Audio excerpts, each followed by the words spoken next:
Je m'appelle Joshua David Nelson. J'ai 40 ans et je suis dans le couloir de la mort. Ça fait 20 ans que je suis là. J'avais 18 ans et des poussières quand on m'a arrêté.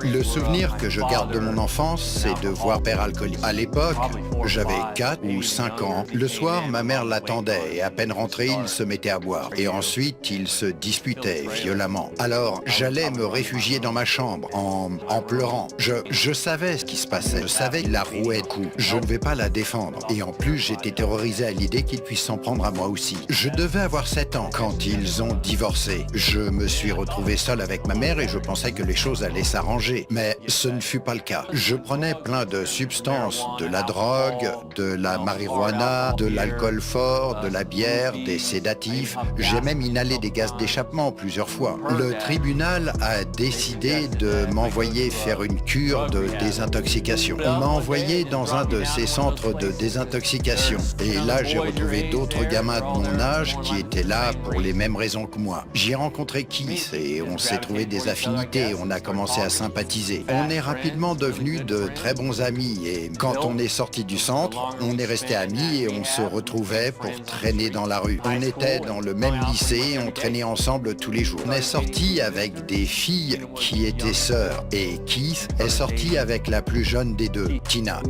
Et on se retrouvait tous ensemble. Tommy est rentré dans notre groupe d'amis. Il est venu nous voir un jour avec sa voiture et au début, je n'avais pas vraiment d'affinité avec lui. Il avait l'air d'être un type bien. Il était un peu plus âgé que nous. On a commencé à traîner ensemble. Quand j'étais avec Keith dans le centre de désintoxication, j'imaginais tous les trucs qu'on allait faire en sortant pour échapper à la réalité. On parlait de tous les délits qu'on allait commettre en sortant. On voulait avoir une vie plus sympa, on voulait réussir à s'en sortir. Mais pour en revenir à ce fameux jour, je ne me souviens plus vraiment de la première fois où on en a parlé. On s'est dit qu'on pourrait tuer lui piquer sa voiture, son argent et faire ce qu'on voulait après.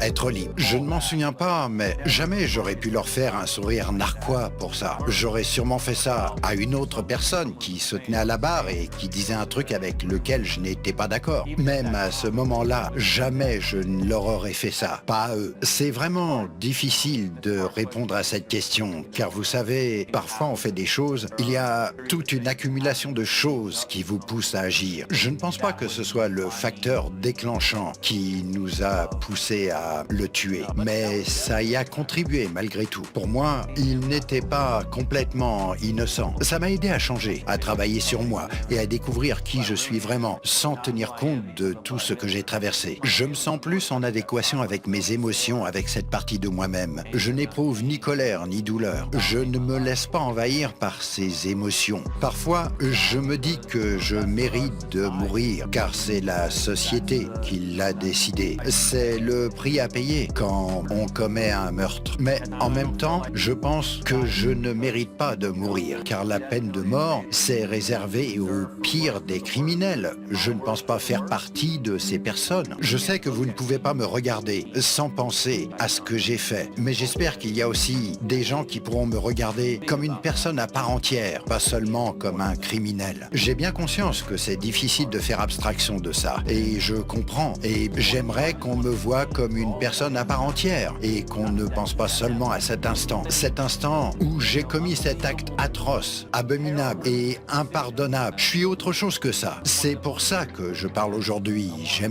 Je sais que ça ne changera rien, mais j'aimerais que les gens sachent que pour moi, ce n'est pas si facile que ça. Vous savez, je ne suis pas un animal qui doit être euthanasié.